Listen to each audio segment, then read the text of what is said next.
It's going to be quite an impressive night of racing. 150 laps on offer, 225 miles. It's the inaugural Sim Racing Channel truck race from Chicagoland Speedway. Tonight we start with the Star Spangled Banner.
Welcome on and all, we're ready to get going. Evolution in the chat says, starting P19 should be a blast. Repeat 1975.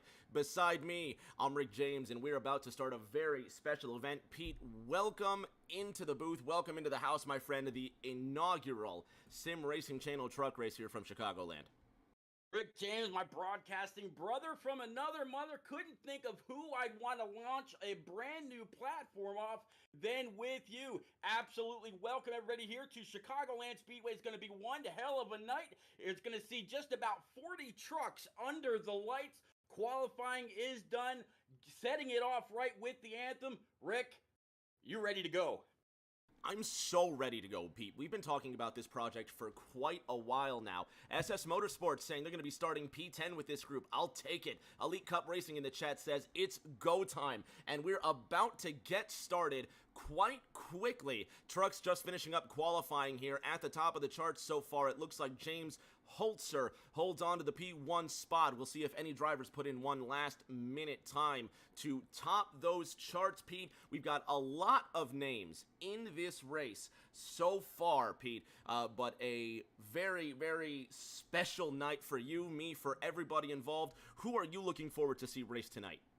I gotta tell you, I was very, very happy and somewhat surprised to see James Holzer in that 31 come on out, get some practice laps in, go and qualify on the pole. But Rick, these grid times are extremely tight. We're going to see a lot of very tight pack racing around this mile-and-a-half track in Joliet, Illinois. Again, just about 40 trucks. Looking to see exactly what these guys are capable of. A lot of very, very good racing talent that we've been around through console days, here on iRacing, on our individual channels, and now we're bringing them all together. Let's go. It looks like we're about to start gridding here for one very special command, the man behind all of these trucks gathering tonight. Let's hear from Mr. Jim Blankenship. Hello race fans, I'm Jim Blankenship, president of the Sim Racing channel on Roku TV. On behalf of all of our broadcasters, leagues, admins of the channel, drivers, sponsors and affiliates, and all the staff behind the scenes working hard to make this happen, I'd like to welcome you to tonight's special presentation of the Sim Racing Channel Roku 150, live from virtual Chicagoland Speedway, brought to you by Rick James TV and the Southern Broadcast Racing Network. And don't forget to tune in August 1st on your Roku TV to the Sim Racing channel when we go live and pick up on all the sim racing action. And without any further ado, gentlemen, start your engines. Jim getting the festivities kicked off with a very hearty command. Alpha York in the chat says, let's go racing, boys. Special Ed is in the chat as well. If you've recently tuned in, I'm Rick James, repeat right by my side. You might be right here on Rick James TV, but don't forget about the man, the myth, the legend. Twitch.tv/repeat1975 is where you can follow him, all of his racing and broadcasting antics. And on the top of your screen, you can now see your favorite driver listed and where they'll be starting tonight. Pete, I'm looking at a couple of drivers here. The Pinnell cousins, Cody starting 29th, Ryan starting 39th. A little bit of love from Good Hope, Georgia, and right nearby from Oak Park in Chicago. These guys know how to get it done, but there's a lot of names in here that are really going to get the job done and put on some sparks tonight. We've got John Honeycutt in the chat. You can't forget about Jordan Bain, a couple guys like Shad Swatsworth, but how about that front row of Jimmy Holzer and Brendan Book? Oh, absolutely. A couple of guys that are here from the Shake and Bake iRacing Cup Series that raced on Monday nights. Rick, that is one of the beautiful things about this race tonight. We have brought the very best that we could find from the individual leagues, the individual communities, the individual clubs that these guys race under one umbrella here on this channel, on this brand new platform. I am ready to set this thing off. They are coming off of turns 1 and 2, going down the backstretch. You can already see that the pace car lights are off. Holzer and Book are about to set this field on fire. But tell you what, even the guy all the way back in the rear, he's got his eyes set on that checkered flag tonight. Who do you have to take it all on this inaugural race? Well, I would be lying if I said that Shad Swatsworth wasn't a factor. You've got to think about Adam Boughton as well. All these trucks have come here for one very special reason, and that's to get the W in this inaugural race for the Sim Racing Channel. The pace car peels off for everybody involved. Thank you for coming out tonight. Drivers, wait for that signal. Let's go racing!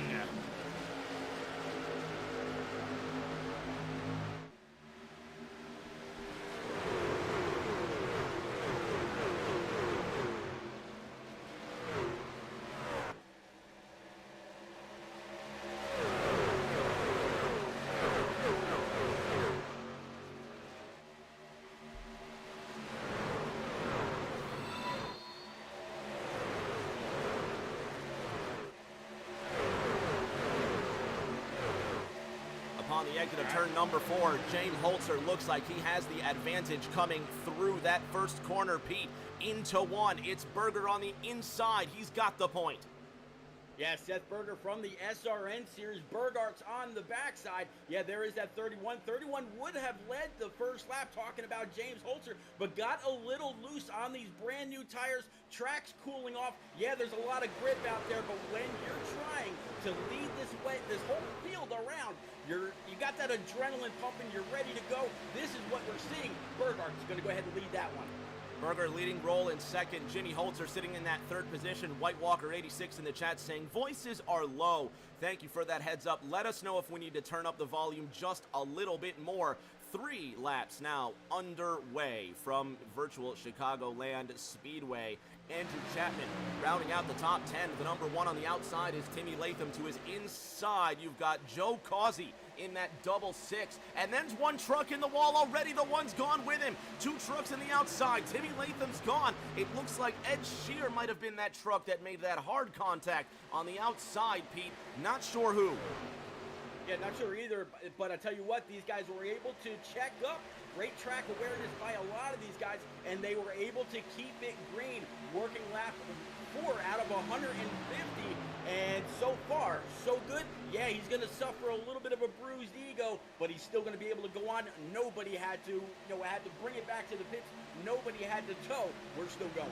Still racing here, and let us know if the voices are still low. These are some loud race trucks at virtual Chicagoland Speedway. Elite Cup Racing also letting us know the sound is a bit off. Fans, don't be afraid to get in the chat. Let us know if we need to turn the voices up. Also, let us know who you're rooting for. The Berg Arts number 7 continues to lead the pace. Jake Roll in that second position in that Clorox 39. Jordan Bain rounding out the top 3 right now, Pete. Further on back, it is a hornet's nest out of turn number 4.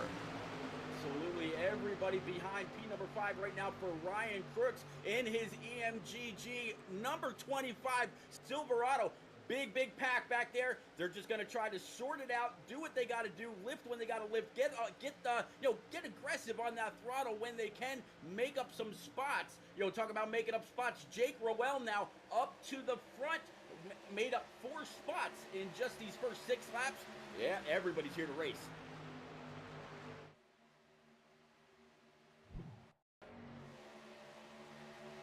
The pass on the inside line. Rowell trying to make that move, and it's a textbook dive to the inside line. 2 drivers went green that last time around, Pete. Jordan Martin in the 45, Randy Bechtel in the 1-8.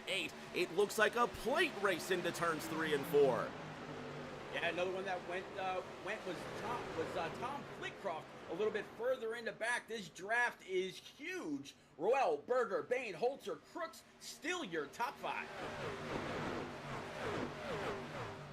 In the chat, Special Ed says, a little more for the co-host. Let us know now if Pete needs to be turned up just a bit. ECR Kool-Aid asking if Adam is racing, and apparently Adam is racing. Looking on back through the field, Toby Estes in the 1-9. Auto Owners, Chevrolet trying to get a little bit further up through that field. Michael Carter in the number 6 Amazon Prime sits on the outside of John Honeycutt. He's behind the 9-4 of Adam Boughton, and that one truck, or at least with one on the side here. Look at this, Pete. 3 wide into turn number 1. Heavy damage for that Bass Pro machine. Yeah, absolutely. Talking about the one and only Shad Swatsworth. He was part of a 3 wide, but checked up there. Talking about checking up. You got the 94 Amazon Prime truck for I'm gonna guess it's Cody Pinnell. I'm sorry, no, it's Adam Boughton. That might have been who they were talking about out there in chat. Right there with the 50-50 now, looking underneath the one of Shad Swatsworth, holding it down, and man, 3 wide. Across that front straight, fans, let us know if the volume sounds all right. That one Bass Pro truck on the inside looks like that may be the 8 of Shad Swatsworth being scored as truck number 8, but it has the number 1 on the side to his inside in that Carl Edwards paint scheme, that Super Chips truck. Cody Pinnell from Good Hope, Georgia.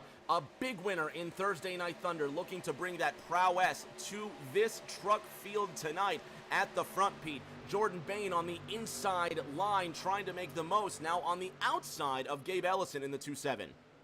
Yeah, Jordan Bain, I'm kind of surprised that he's not running the old Be-Water scheme that he had before, but just might have had to choose a different number, and everybody here, they are all separate, so great effort so far by Jordan Bain, up 3 spots since qualifying. Rick, it's kind of interesting to see, ever since the drop of the green flag, there is only one driver that is still in his original position, and that is the 25 right now, running P6, talking about Ryan Crooks.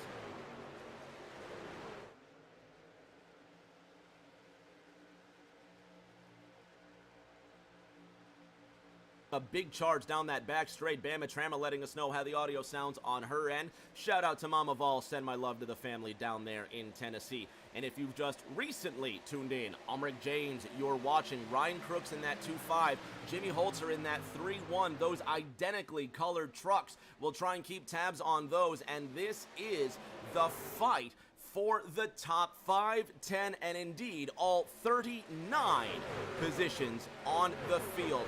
Pete, it's early on, but who do you see so far making the biggest move? We see Shad Swatsworth down 19 positions from where he started in the number 1. Tyler Dohar down 7 places from where he started in the filter time 7-7. I tell you what, Rick, if you would have asked me that pre-race, I would have said, James Holzer or Ryan Crooks hands down. And then when Holzer went up there and grabbed the pole the slimmest of margins, I'm like, okay, he's probably going to have something. And then I watched him fall back a little bit, saw him get loose on lap 1, but was able to control it, work his way up to the wall, kind of walk it up the track, so to speak. Seth Berg is very, very strong over in SRN in their Cup Series on Tuesday nights. Ryan Crooks, very strong on Monday nights with the Shake and Bake iRacing Cup Series. There's a lot of guys that are very strong here from different parts of the communities that we call our own. Man, it's extremely hard to say, but I tell you what, Seth Berger, he's up one spot. He's staying right there in that top 3. I think Seth Berger gets it done here tonight. He's a master of fuel strategy, and he's a master of taking care of his equipment.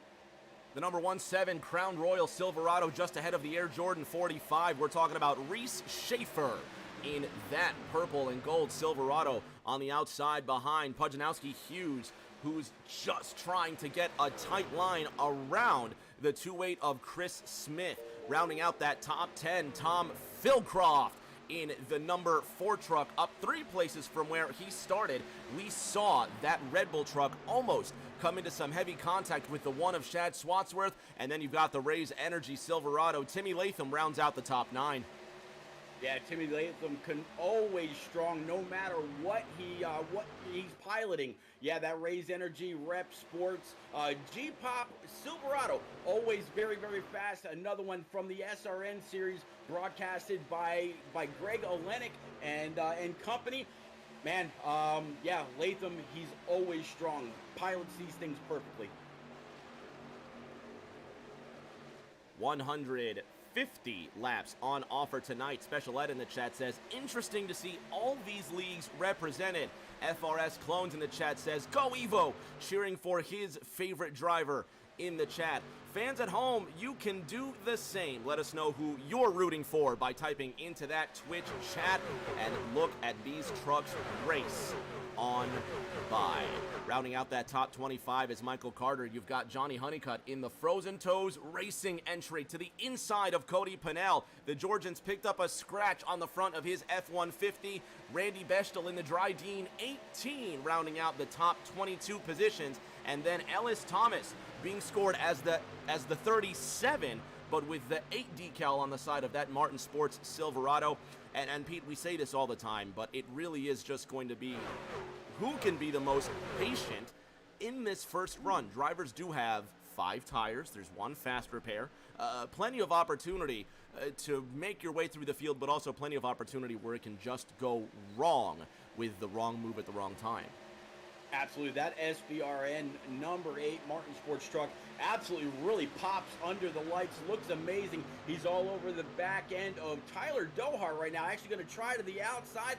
Dohar down low, 8 up top, not quite to his right rear to try to put a little air on there, maybe try to drag him back. They're going to be nose to tail going down this very, very long branch straightaway.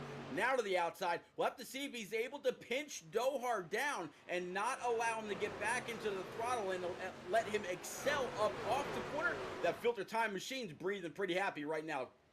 Trucks advancing at an incredibly high speed down the pit lane, and just the camera shake when they go by is impressive enough. Jordan Bain rounding out the top 4 with Seth Berger right behind him. Jake Rolls taking over the role as lead driver. Ryan Crooks and Jimmy Holzer right now rounding out those podium positions. FRS Clone says Haynes is pretty good too. There's a lot of new names to get through this list, and believe me, we will get through them all. Talk about John Osborne in the 81 Bucky's F-150. He's sitting 30th right now, and Pete, this may not be the worst place for a driver to be. No, not at all, and I got to give John Osborne a lot of credit. The man is racing just after having some issues with his hearing. The man is racing with 85% deafness tonight, so he wasn't quite sure if he was going to be able to make it out on track and really get this thing going, but able to do so. And there's these guys got a lot of pride to put these trucks out there on track and have a great showing. Just as you were kind of coming across him, you saw the 119 or just the 19 go up into that outside wall, tag it just a little bit, but I don't think it's all that bad. The wall didn't per se grab him at all. It tends to do that at this racetrack. Greensburg, Kentucky's Toby Estes, a 4-time winner in Thursday Night Thunder Season 4, bringing his expertise to the Truck Series, but it's an uphill climb so far. Nate Mon has a fan in the chat rooting for the number 22, Jake Roel with a big blink. You saw him tumbling down the run order. That Sundrop Double Deuce sits 17th right now, up 8 places from where he started, Pete. Yeah, I tell you what, Nate Mon in that Sundrop, like you said. I mentioned this a little while back on another stream. Dale Jr. ran the Sundrop scheme for a very long time, as him and the 94 almost collide. The spotter might have been a little late there with the notification, but Dale Jr. said if Sundrop would come on board, he would put together a late model to run at North Wilkesboro for the 30 days of asphalt before they rip it up and go back dirt racing. It'd be interesting to see Dale Jr. back behind piloting a Sundrop car one more time. It'd be interesting to see Dale Jr. piloting just about anything in this day and age, let's be honest. The 1-4 of Tom Sears in position, 1-4, the 2-time Thursday Night Thunder champion, rocking the 213 Simware colors. You could see that truck from space if you wanted to. He's up in the top 14 positions and now working on Jordan Martin. Hughes on the outside in that number 1-2, trying to take over Timmy Latham's 9th position, and does so successfully. He's the hardest charger so far, Pete, up 14 places since we started this race. Yeah, just as you say that, I think Reese Schaefer might have taken offense. He was able to get on by the 53 of Jamie Haynes, the guy that they're talking about out there in chat right now, running P12. Reese Schaefer up 15 spots, sitting P11. Our new hardest charger in that number 17, and he's got a pretty royal performance right now in that 17 Crown machine. The 45 of Jordan Martin running in the top lucky 13. He's trying to take that Air Jordan and step one position closer, rounding out the top 20. Tyler Dohar, he's got Cody Pennell coming up behind him. John Honeycutt in the top 22, rounding out your top 30. Byron Jones in that number 2 Sim Racing Channel machine. Pete, we know a thing or two about this driver here. Oh, Mr. Jones, absolutely. Kind of out there representing Patriot Esports, a team that I started a little while back. And the man is finally up and running full bore. He just graduated high school not too long ago. Very, very fast. Bought himself a brand new PC. He will be one of the next up-and-coming broadcast superstars. You mark my words, Rick James. If it's got the repeat stamp of approval, how can you turn that down? Now you laugh, but obviously you and I, we go back a couple of years, and none of this would be possible without you. And for fans that don't know, Pete brought me into this broadcasting thing, and he's been an exceptional partner, which brings me to my next point. Give him a follow, would you? Twitch.tv/repeat1975. That's where you can catch more of the repeat action. Give this man a follow. Give him a subscription. Do yourself that favor. Twitch.tv/repeat1975. We've got our eyes on the number 5 truck, Pete. Brendan Book right now wrestling with Gabe Ellison for a spot in those first 5. Yeah, and you talk about where we came from and what we're doing in these streams. Rick, a little bit of information, I don't know if that's been put out there. Us as broadcasters here on this channel right now, we're also going to be bringing to life the communities that we all stream for. Both of us stream with ARCs. We're Shake and Bake. eSpark is going to be making their way back. So many different disciplines, whether it's Cup, Xfinity, Truck, Dirt, Pro Lights, whatever, IndyCar, F1. We're going to be bringing it all here. So again, guys and gals out there in chat, August the 1st, make sure you go on over, look up the channel on Roku TV, the Sim Racing channel. You're not going to want to miss a beat. It will be 24 hours a day, straight sim racing. You're not going to want to miss it. Music to my ears. These V8 monsters flying around this racetrack. It's going to be more than just NASCAR, though. Any discipline of racing you can imagine, the Sim Racing channel will bring it to you. It's I was telling some very important people earlier today in my life, Pete, that it's very exciting to be part of this project for the first time here, just to see what, how something like this does come together. The 2.4 of Andrew Chapman, Pete, that was the truck that we saw get some heavy damage on the right-hand side. You can see he is the first truck one lap down. A couple of trucks already retired from this one. Shad Swatsworth, Ryan McCall being showed out of this race, Pete, and some trucks already dropping out of the running order. It is a marathon, quite literally, Pete, not a sprint. However, as we're looking at the 2.7 and the 1.6 of Jordan Bain get close to each other, how do you know when to push it and when to lay off? Because there is a time and a place. Well, I got to tell you, Rick, with 39 trucks out here on track, these guys are all doing an awesome job. With this great green flag field that I'm seeing, I don't know if there is actually a time where you can say, okay, I got to push it. I think if this does, as you said, turn into an endurance race, you're going to have to make sure that you've got the truck, you've got the tire, you've got the fuel to be there at the end. That brings me to a couple of people like a James Holzer, like a Tyler Doar, and a couple of others that are phenomenal at saving their equipment, also saving a little bit of gas. Look, 27-16, almost making some contact there. But yeah, I see you right now on the 8 of Tom Ellis out of Atlanta, Georgia, in that SBRN machine. Taking a look back at Ellis, for those of you that might be confused, Ellis being scored as the 37 with that great big 8 decal down the side of his whip. Just on the fringes of the top 20, Cody Pennell being overtaken by John Honeycutt on the outside. Kerry Whitaker with some time to himself, the number 2-3 TikTok machine. Coming into that third corner, he's got the 5-1 of Matt O'Brien behind him. Whitaker up 8 places, O'Brien up 3 places, and then Ed Shearer Jr. trying to make up that time, and yet another truck, Pete, with a big scrape down the right-hand side.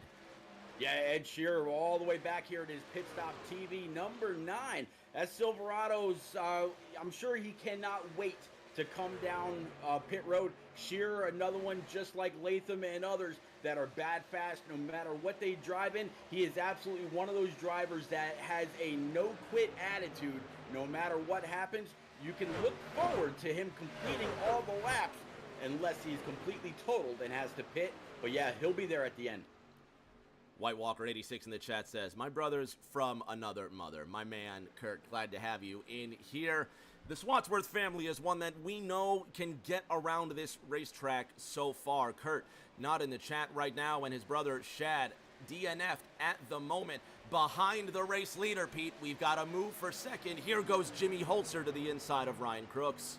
Oh yeah, Holzer down low, 25 up high. It looks like Crooks is going to give him all kinds of room. These guys in the Shake and Bake Monday Night iRacing Cup Series are teammates with EMGG Glitch. EMGG it's Eastern. What is that? It's I forget exactly what it is. It's like Eastern Media Gaming Group or something like that.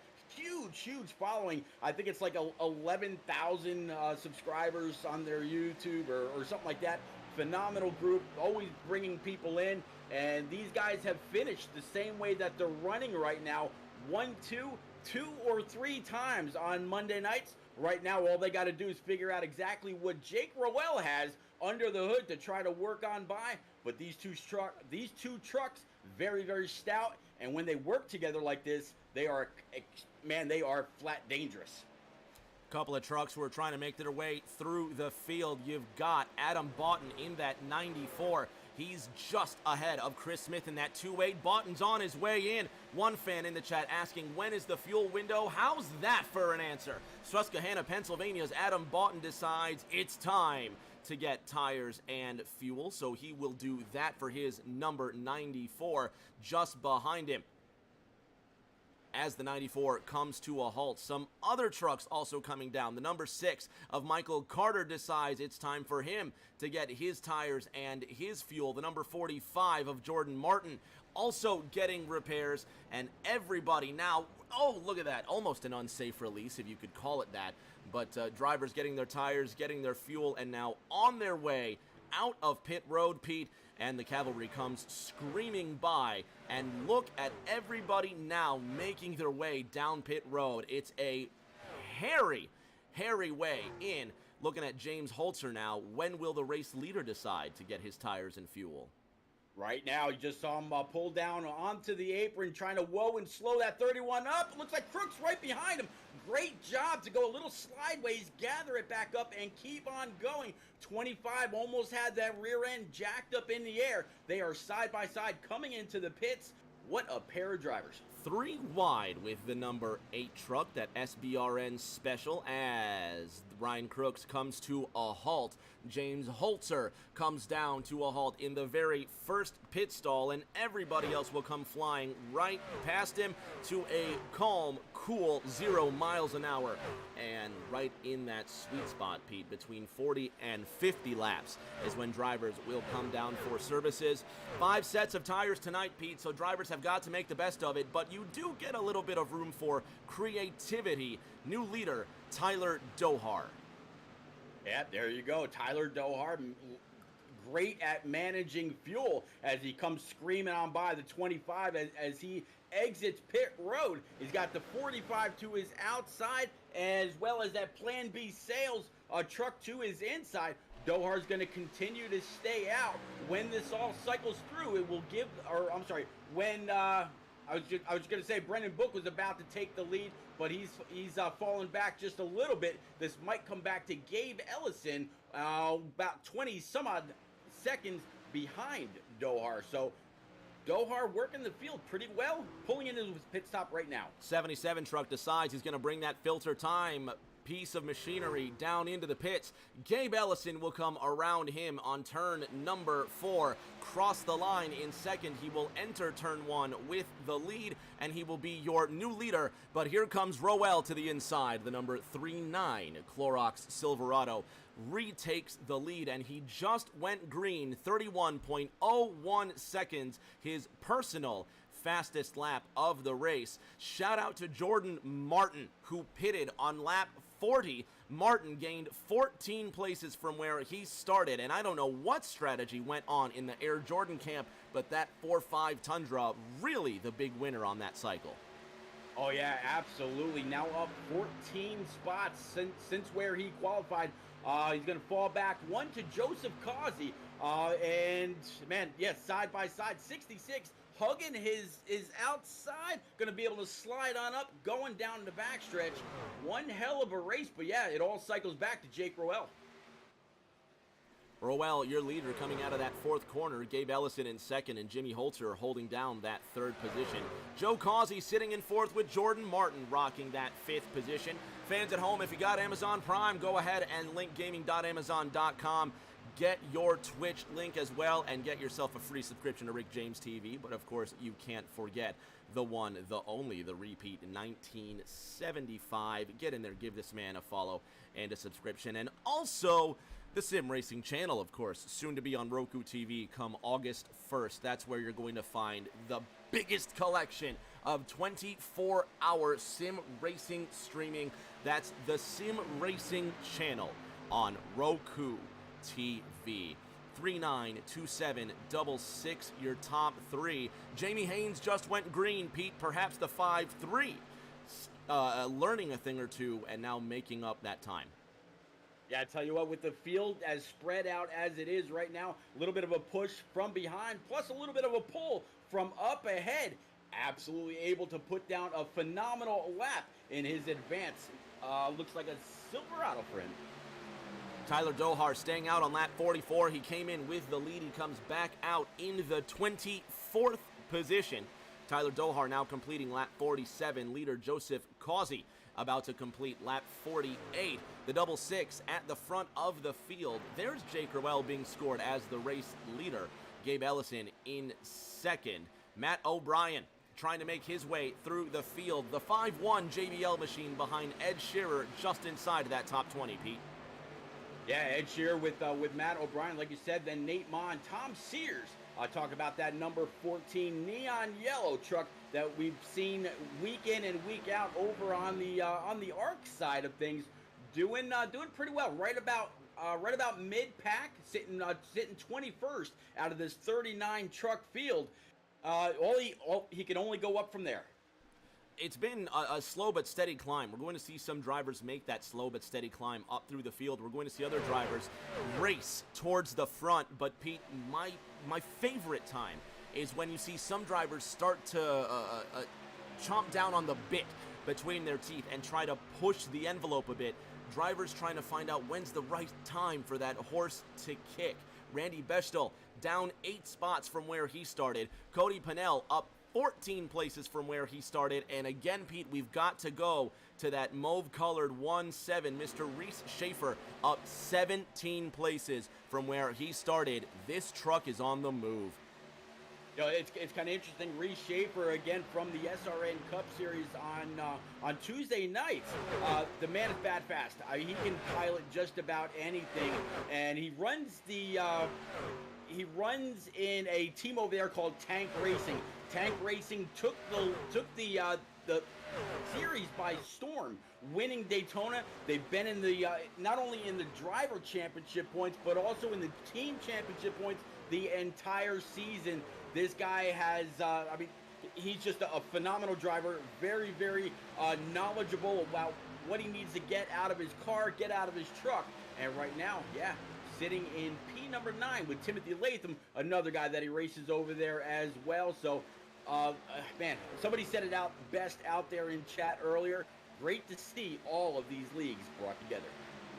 It actually is really special, Pete, because we used to be on the console side where, you know, we would broadcast together 3-4 times a week. But now that we broadcast a bit more sparingly, it's still really special to see names that we grew larger with in previous days. Of course, you've got James Holter, you've got your John Honeycutts, your Tom Sears, but there's new names that I'm seeing. For example, Thomas Ellis, Blair Patterson.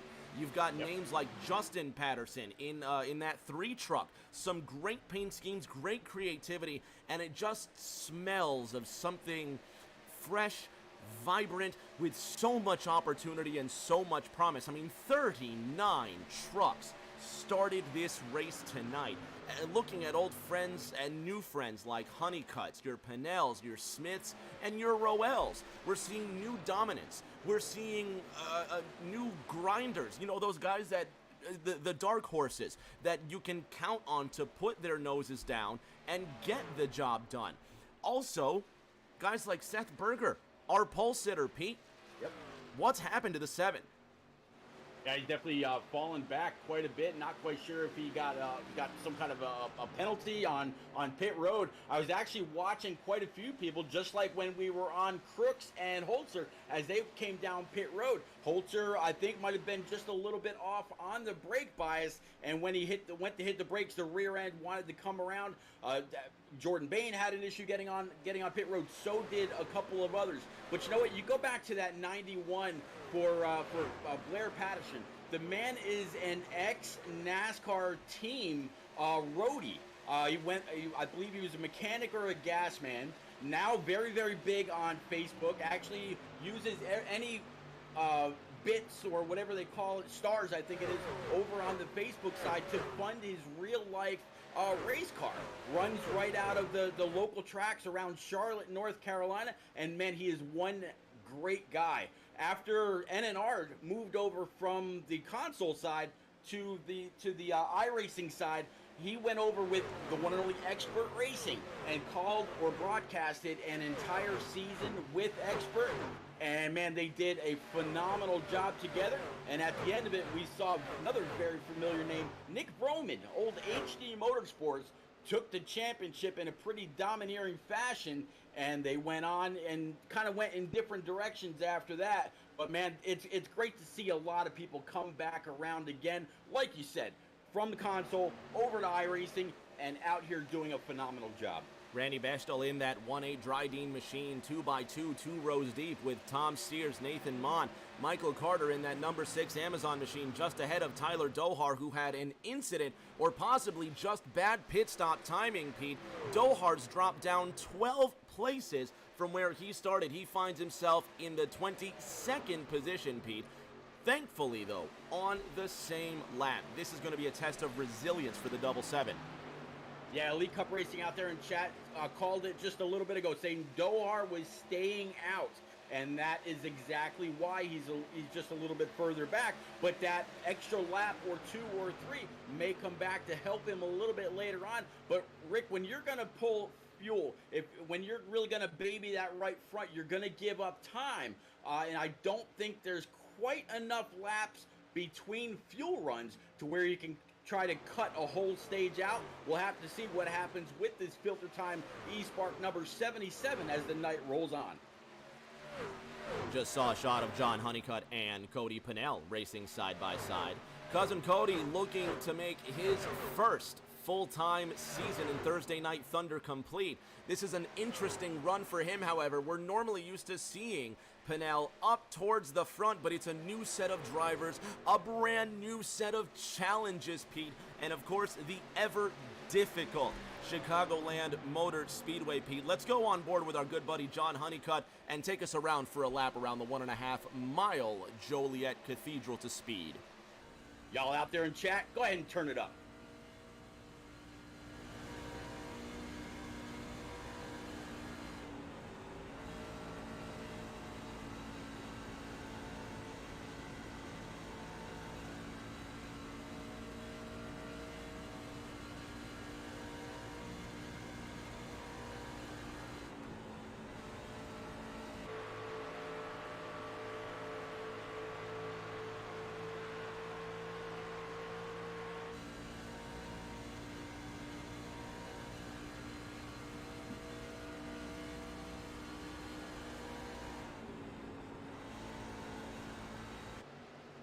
Rock steady hands, Pete, and that's what it's going to take. But of course we know John Honeycutt is no spring chicken. He is no slouch. We see him win races. We see him win titles.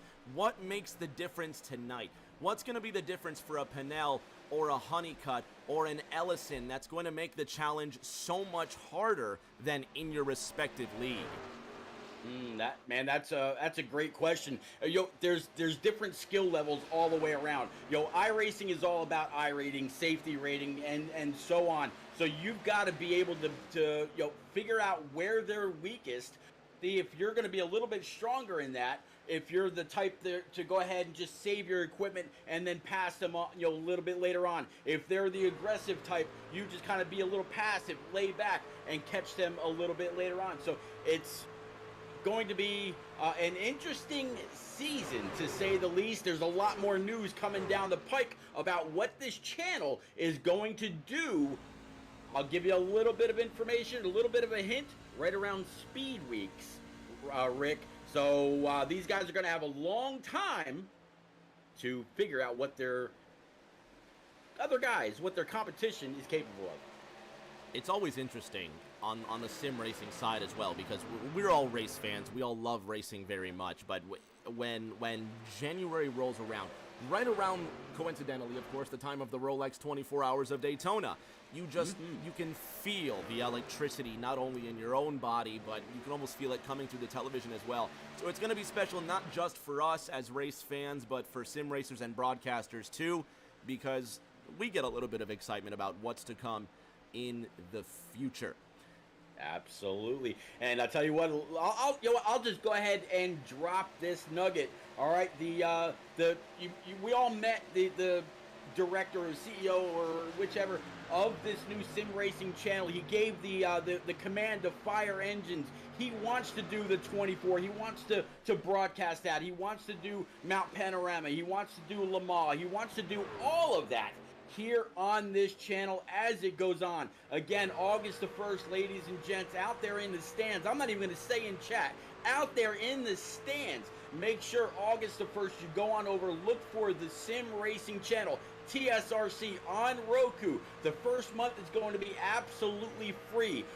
secondary months and on back going to be 99 cents, and then I think it changes to like $2.99 after that. But where can you find all of your sim racing needs on one channel? You're going to be able to catch up with great broadcasters like the one and only Rick James here at my side, like Shad Swatsworth, KS Gaming 51, the one and only Atlanta Racing. And yeah, I've been humbled enough to get tabbed on the shoulder as well. Say, hey Pete, do you want to bring the communities that you represent on your channel over to Roku as well? The the Sim Racing channel will be happy to host you too. Rick, the future is bright. Shout out to the 305 and the 810 area code. Joseph Causey and Brendan Book side by side. The Sterling Heights native tucks in right behind the Southern Floridian. And that purple, black, and white shake and bake number 5. Hold on to that 6th position. Joe Causey up 11 places from where he started, Pete. Jake Roel leading by 2 1/3 seconds, but Jimmy Holzer and Gabe Ellison a lot closer than that. They're swapping spots for second. Yeah, 27 to the outside. You see that 31 EMGG machine on the inside. Looks like 27's kind of giving him about a half a groove off as you watch that 31 drift just a little. Able to stay side by side though. 31 all the way down on the apron right near the grass line. Going to try to shorten it up, maybe gain just a little bit. Throwing it into turn number 1. 27 hard on the throttle. 31's going to try to drift. Not so fast. 27 with all kinds of momentum on the high side. Able to still stay side by side. Rick, they're going 3 and 4. Into that 3rd and 4th corner, you've got that bright blue 2-7. Gabe Ellison on the outside, still commanding the high line out of that 4th corner, but now the 3-1 of Holzer takes solitary control of second, or does he? Back to the outside goes the 2-7, Pete, and they're not done yet, diving down into 1. Yeah, 27's going to try to pull a little bit of a crossover just a little bit late. Holzer's going to give him all kinds of room on the high side. 27 does not have the get up and go right there. 31 looks like for now able to keep that spot. Matt O'Brien and John Honeycutt swapping positions as well. The 50 in 15th on the outside line, headed into 3, down into 4, and the 5-1 follows in that JBL Silverado. Chris Smith, Cody Pennell, Tom Sears, Tyler Dohar rounds out the remainder of that top 20. Pete, we're about halfway into this next green flag run, Pete. We're still cautionless under the shadow of the Sears Tower. Absolutely. 39 trucks out here on track. We have been caution-free the entire way. Working lap 73 out of 150. And Rick, we're just about halfway done. Phenomenal work by everybody involved here, from the guys in the back to race control to everybody. Great, what a great display for the first race that will be broadcasted on the brand new Roku channel come August the 1st. Johnny Honeycutt still hard at work, and it seems like the concentration is just never over. It's one of the hardest parts is the fact that it's never a straight track. Even on the back straight, you're still on the wheel. Look at that curve. The concentration never ends. The 50 and the 51 side by side into the 3rd corner, about to complete their 74th lap of competition. Roel leads, Holzer in 2nd, Gabe Ellison in 3rd, Joe Causey to the inside of Brendan Book, and of course John Honeycutt side by side with Matt O'Brien. The action doesn't end, Pete. No, not at all. 1.5-mile track, 39 trucks. You're going to see something somewhere all night long. Looks like the 51 was able to clear the 50 of Honeycutt as you look at this shot of the back straightaway. You ever been to Chicagoland, Pete? No, sir. Lovely facility just off of 55, and you actually can see the shadow of Chicago, where NASCAR will be a couple years from now. Interesting to see the series move to new locations, new markets, and ultimately moving forward with the history of NASCAR. Pennell to the inside, looking to make history, but so far in the first half of this race, you expect the Georgian to be just a bit faster. He gets to the inside of the 28, Chris Smith. He's in 17th so far. And speaking of 17, Pete, Reese Schaefer up in the top 10 and moving forward just on the back end of Tim Latham. Yeah, right behind that one Raise Energy machine for Tim Latham is that Crown Royal truck. He's hoping to be able to make it all the way to victory lane and maybe pop a bottle or 10 and absolutely celebrate. And after a long race like this, where everybody is doing what they've got to do to keep it clean, keep it green, I'm just glad that everybody is out there in the stands, coming out, hanging out, chatting it up, and keeping both of us company. Rick, it's great to be able to say that again. Buddy, this has been one hell of a half a race here that we've kicked off, and it's just the beginning. When is the last time that we actually did a race together? It's so few and far between, but it's like we never missed a beat.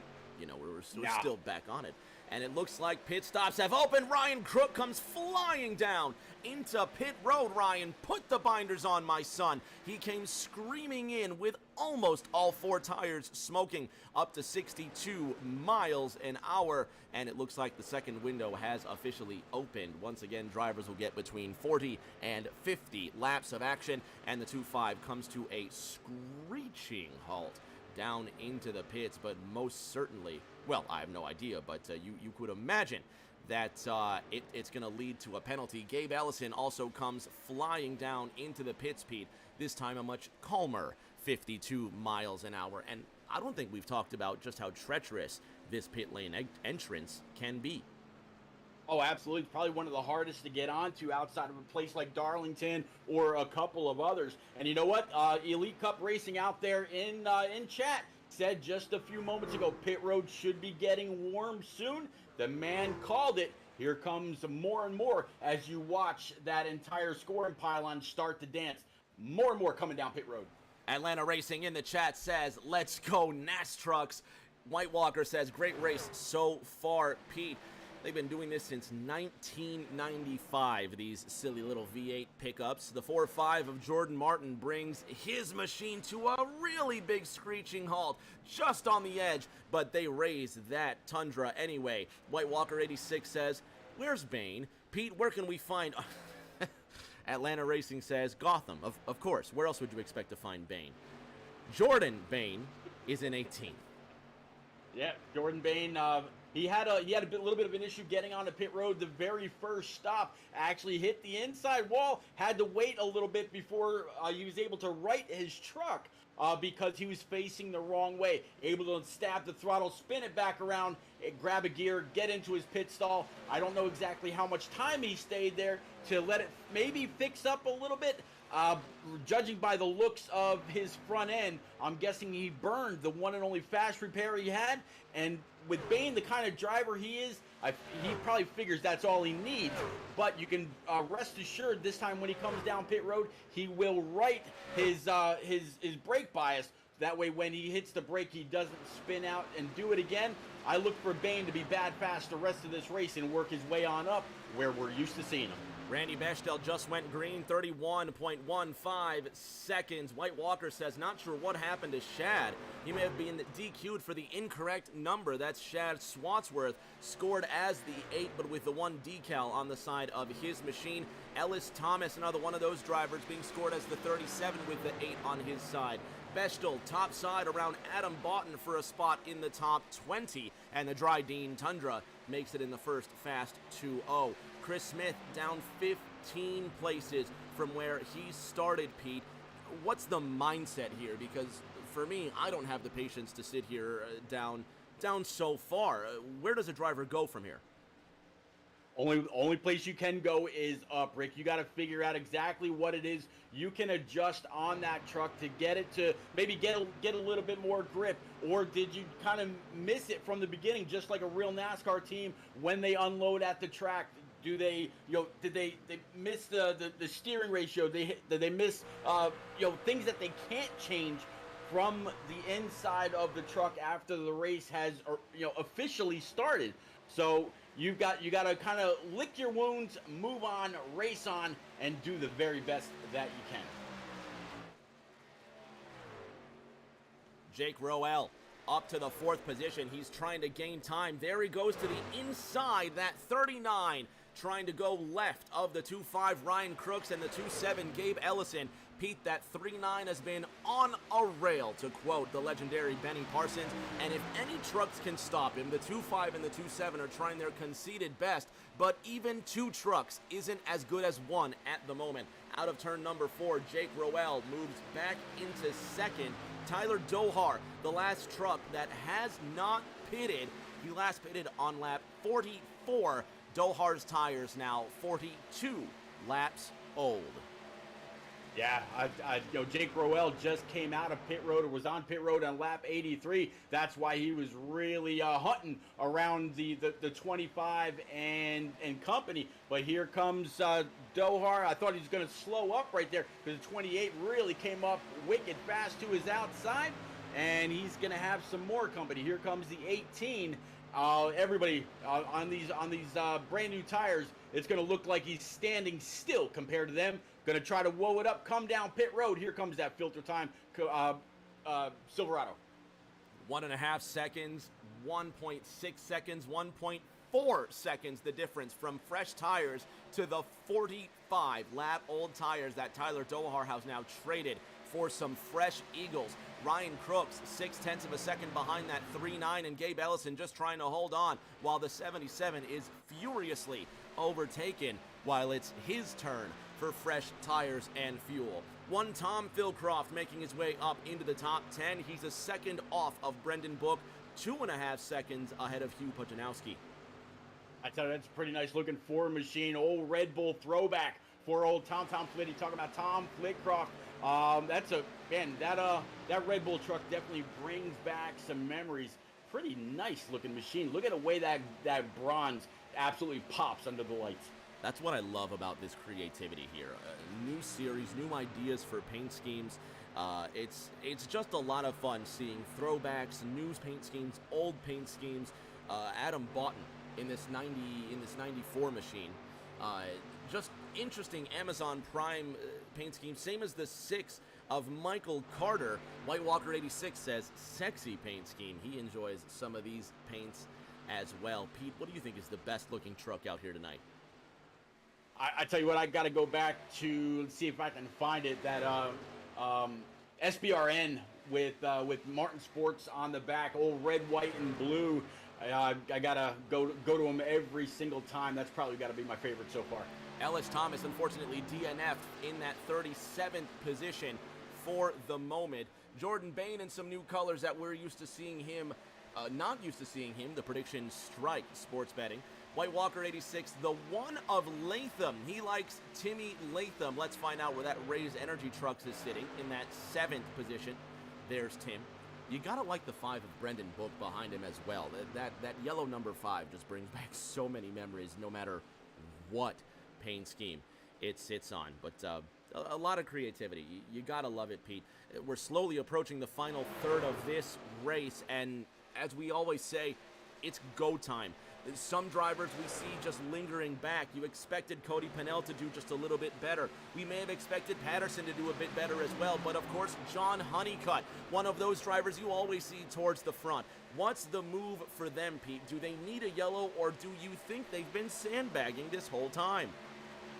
Oh, I think by now, after 2 green pit stops, everybody is kind of showing their hand. I don't think anybody's really sandbagging because they can't lose too many spots. They've got to stay up. They've got to stay competitive. They cannot give away too many positions. This race has nothing to do with points, has nothing to do with much of anything, except, oh, by the way, the guy that wins this race does win a $25 gift card courtesy of Patriot Esports. So that'll be something that we're going to talk about just a little bit later on when it's all said and done. But yeah, you talk about the 50 of Honeycutt or the 5 or any of the team Frozen Toes racing drivers, all their trucks, whether it's purple and black or black and purple, white and purple, every single one of them, I think Elijah Bethal or old Frozen Toes did a pretty good job putting all of these trucks together. Looking at the 2-3, Kerry Whitaker just on the cusp of the top 20. 6 of Michael Carter to his outside with Tyler Dohar, who's got the freshest tires on track, just inside the top 25. Further on up, Adam Boughton, he's got that 5-1 of Matt O'Brien behind him. The 2-8 of Chris Smith on the inside. White Walker 86 says this is the first race premiered on the Sim Racing Channel. Huge bragging rights. Big shout out to Pete for coming through for this first race. As Black Sheep Motorsports says, this is all for those bragging rights, and it tastes just a little bit nicer when you say you won the first race on the Sim Racing Channel. Absolutely. We talked about the quality of drivers that are in here from all the different communities, clubs, leagues, whatever you want to call them. They're all our friends in one way or another, and these guys have done a great job. And yeah, they are going to have huge bragging rights to say I won. Hopefully they don't ruin it for those that haven't seen it just yet. We want everybody to go on over to the Roku channel on August the 1st, the Sim Racing channel on Roku. The first month's going to be free, 99 cents the second month, and so on and so forth. And we want to leave just a little bit out there. Let them go on over and find out for themselves who wins this race, just like we're going to find out here in just about 53 laps, working lap 97. COT Tommy in the chat says, let's go Lurkin. Special Ed saying, is it any stream?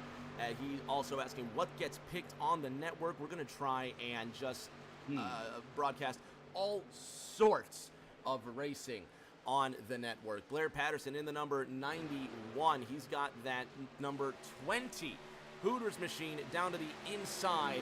Ryan Pinnell from nearby Oak Park in Chicago, piloting that 2.0 F-150 and having a brilliant time in the top 34 positions, while his Thursday Night Thunder cohort, Tom Sears, just cracks the top 20. The Southampton, Massachusetts native is in 18th right now. Some drivers coming down pit road. Further on up, Pete, our friend Reese Schaefer is in the top 9 once again, but it seems like this is where the 17 starts to plateau. Timmy Latham up 1.5 seconds, and it just gets faster from there. We've got 51 to go next time. Yeah, look back at that 9 for Ed Shearer. I said that he'd be back after he got a little bit of contact with that outside wall. He's right there behind the 17 of Reese Schaefer. These two very, very familiar racing buddies over on SRN Tuesday nights. I said once he got that damage fixed on the front end, he was going to be good, and yeah, he's showing it. Schaefer trying to run just a bit faster up through these spots. His next closest rival is going to be John Osborne in that 2.8. Shearer holding on to Schaefer, getting those names mixed up. Randy Bechtel up into 16th. Cody Pinnell just calmly riding behind him. You start to see some trucks getting gummed up together. They just can't break away from one another, Pete. But that seems to be kind of the ebb and the flow. There's one or two trucks that, whether you move forward, back, they just kind of hang with you all race long. Yeah, that's usually what we see after qualifying. Those that kind of pair up or qualify in those groups end up racing very, very close to each other all night long, and that's absolutely what we've seen. We just broke the century mark into this race, working lap 101 out of 150, and in case anybody out there in the stands just joined, this is the very first race that will be aired on Roku TV August the 1st, and oh, by the way, Rick James, caution-free.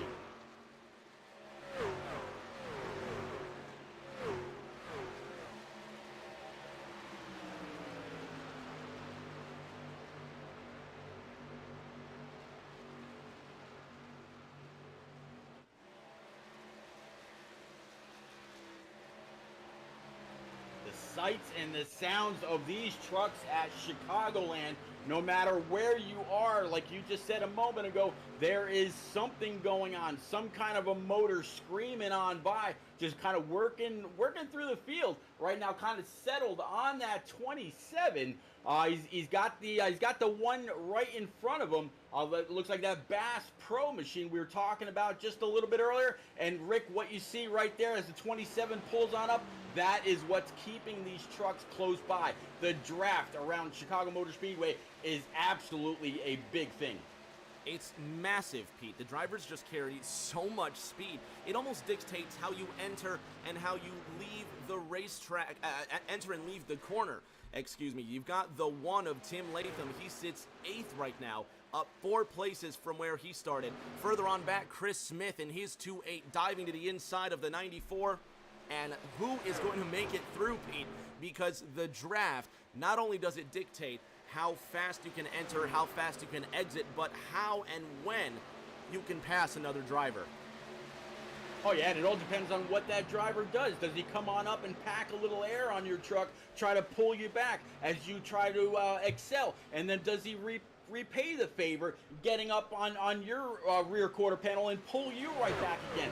So you really got to just try to stay nose to tail if you can. Use the draft, work with each other, work your way on up the field. Even as spread out as they are, there's still a lot of room that can be gained in each and every spot. These guys aren't done racing anywhere near yet. Chad Swatsworth being scored in that 26th position right now, and it looks like White Walker, his brother Kurt, asking, Shad back on track? I thought he was out of the race. And Pete, I thought he was also out of the race as well, but I was wrong.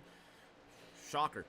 Chad Swatsworth in 24th, down 14 places from where he started, currently being scored, I believe, 1 or 2 laps off the pace.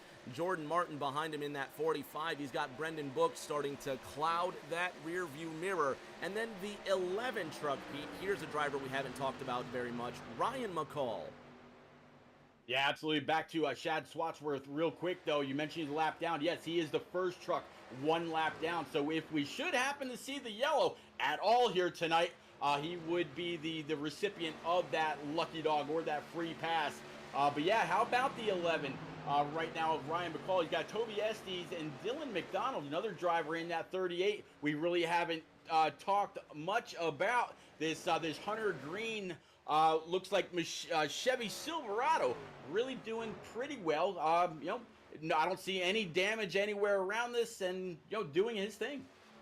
For some drivers, that's a victory in itself, making sure that the truck stays clean, keeping everything in one solid piece. With a field this size, 39 trucks in total, that's got to be a victory, knowing that you could end this race with a virtually undamaged truck.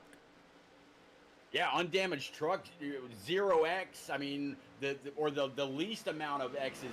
And oh, by the way, they actually did set a limit for this race. If you end up with a 9X, you're given a black flag. If you get 13X, you're out of the race. And everybody out there in the stands or in chat or whichever, X's basically means that you make contact, and there's different levels of X's.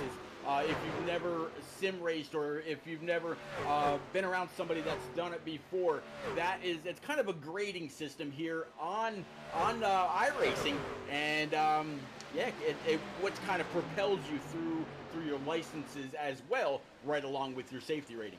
You're looking at the back end of the top 20 right now. Cody Pennell sitting in 17th. Randy Bechtel, Nathan Mon. Is that Adam Boughton that just made contact with the outside wall? He's got a big scrape on the right front corner. The 18 of Bechtel moves into the top 16, and Boughton almost being forgotten about. Ryan Pennell from nearby Oak Park just ahead of the 94. Not for position, however. Ryan sitting in 34th. Of 39 competitors, and we've got takers, Pete. Ryan Crooks, Tom Philcroft are in. It's the money stop, the final stop of their race. Yeah, absolutely. Looks like Pujanowski, Ryan Crooks, and several others going to come on down pit road for, as you said, their last stop. They really want to come all the way into their pit box, stop, let the pit board drop on their hood, and try to excel out as fast as possible. If you can get on a pit road without speeding, but while being aggressive and have an exit at the same exact way, yellow flag's out. Caution is out. Caution is out as drivers come down pit road. The leader almost making contact. A couple of trucks came together. Chad Swatsworth has crashed. Oh boy! So we thought the one was off track earlier. Now we'll have to see exactly what happens with him. And since if he was still in that lucky dog position, if the caution was about him, he's not gonna get it. It'll actually fall back to possibly Carter or someone else. Justin Patterson also involved in that accident. Let's see what happened here to Shad Swatsworth. Jordan Bain to his inside off the fourth corner and heavy contact. The number 1 Bass Pro Silverado goes for a skid and a crunch up into the outside wall. Let's have one more look there. Was there significant contact between them, Pete? I tell you what, I think their wheels were doing a little bit of dance together. I mean, yeah. I at first I was thinking maybe just a little bit of net code, but not so much. Definitely some pretty clear contact. You can see just how close they were. Let's see if we can slow this down a bit and just get one more closer view here. And it's almost going to be impossible. Let's see if we can go to a different angle, possibly. Oh, you know what? There's the contact right there. Just the 16 gives it a wiggle, and the 1 folds out of turn number 4, and Swatsworth does a pretty pirouette, but a lot of trucks avoiding that number 1 as he comes to a slow skid down the front straight. Look at one truck, or you have one truck come up on the outside here. Let's have a look and see just who that is. There's the contact between, just the 16. Literally gave it a shake, and the 1 just snapped around. And then look at this truck, the 1-2. It looks like, what truck was that, Pete, in the 1-2? Hugh Pujanowski. Let's go from his point of view and have a look.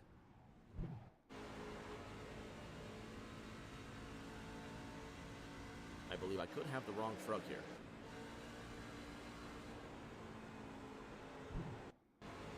You know the 66 just made it through that one as well. That's Joe Causey. Have a look. Right down there. Causey just makes a brilliant move to avoid all of that. See if we can find Hugh Pujanowski on the outside. Is that his truck that avoided that accident? Yeah, I think so. At the very last minute. Oh, it was indeed. Look at him just make it through there at the last second. And that right there, if I do say so myself, earns Hugh his very own Cole Trickle move of the race. Ice cream! Good job for the 1-2 avoiding that accident there. So the first caution comes out. We're going to have 35 laps remaining now, but possibly right around the 30 lap to go mark. We've seen drivers take 3 sets of tires here, Pete. There's still enough time to make up those places if you decide to come down for tires and fuel. What's the move, crew chief? Absolutely what you just said. Come on down, grab 4 brand new Eagle Feel Goods, go ahead and fill it up and do what you got to do. This is everybody's chance. Everybody, if you weren't up front, you lost a lot of time to the leaders because of the pace that they were putting. There are quite a few trucks a lap down or more, and this is going to give somebody the chance to come on back on the lead lap. But absolutely, here on out, you've got to race it out. Rick, usually here on out, we're talking about elbows up. The aggression level is at its highest. You want those positions. You want, again, on August 1st, to be able to say you won the first ever Sim Racing Channel race right here from Chicago. Does the song say, elbows out? That's how you got to lean sometimes to win these races. And if you've just recently tuned in, where have you been? I'm Rick James, by my side, the one, the only, repeat 1975. We're going to restart here with just over 35 laps to go, and you are watching on Rick James TV, but give some love to my man, repeat 1975. Special Ed says, get a little closer to that monitor. If the truck's got any closer, you might get run over, Ed, so why don't you just stay put?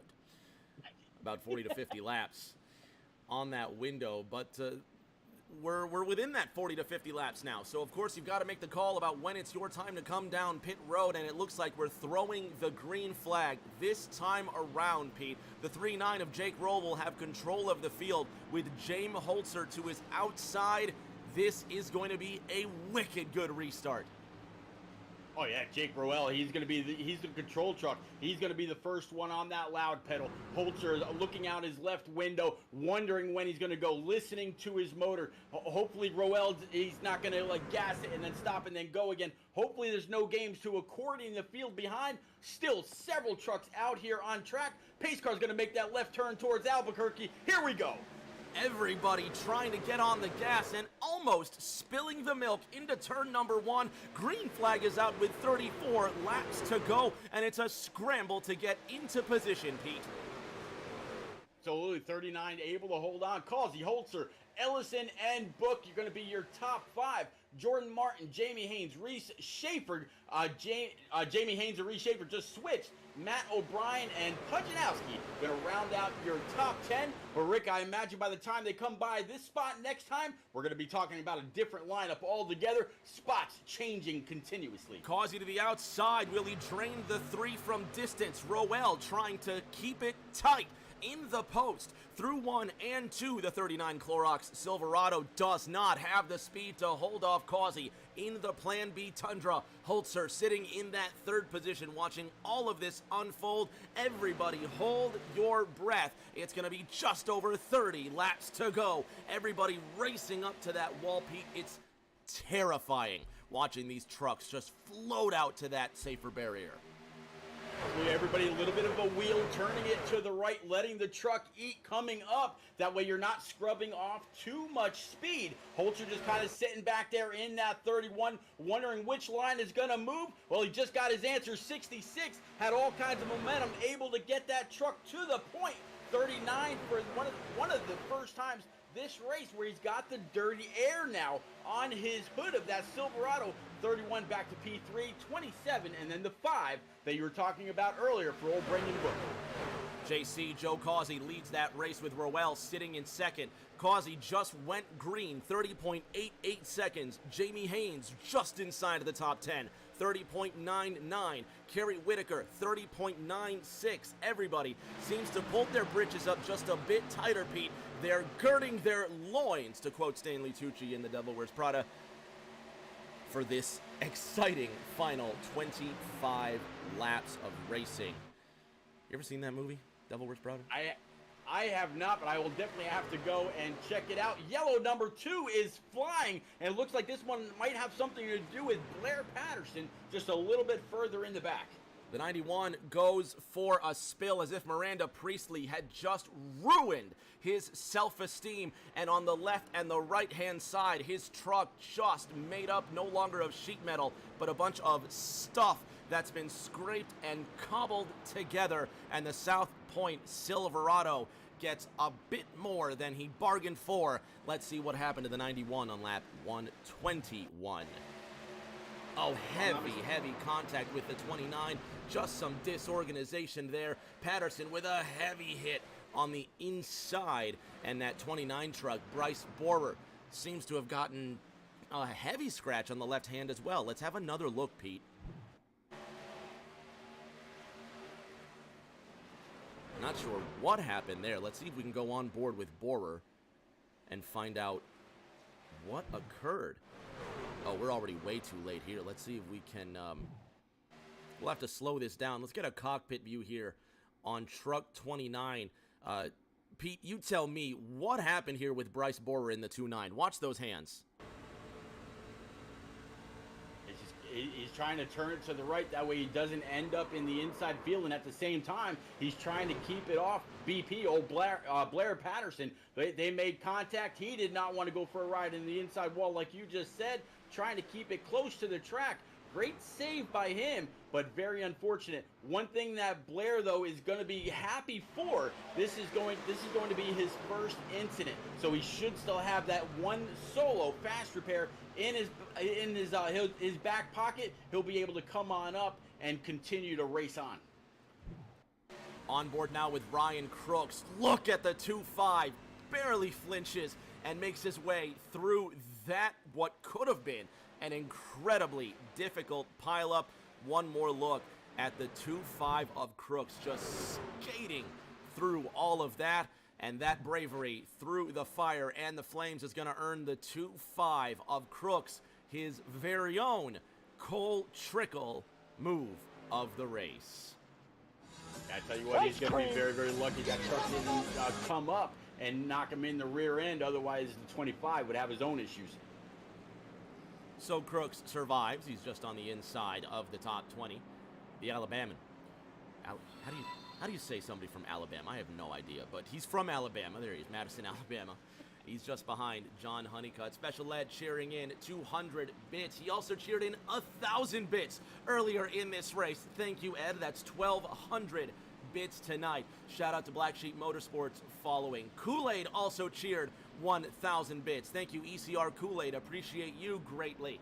Alpha York cheering 16 bits and 39 bits as well. Snake 98 following within this last hour. Live Fast 84 also following within the last couple of hours. The Breadman, FRS Clones, Temptation Live following earlier today. AK13, Moose Pie 5 following a few days ago. Thank you everybody who's recently followed to Rick James TV. And Pete, we're going to restart within 25 laps to go. Shout out to Stan the iRacer, who's just subscribed as well. Yeah, Stan's one hell of a guy. One of the admins here in this brand new series on Roku TV, and has done one hell of a job. Both him and Mike York working together with Jim Blankenship, the owner of all this. And man, what a great way to set this off. I mean, the fuse is literally just lit tonight. We have a long way to go. Very, very excited to see where all this see where all this goes. There we go. I'll get it right one of these days, come August the 1st and in the future.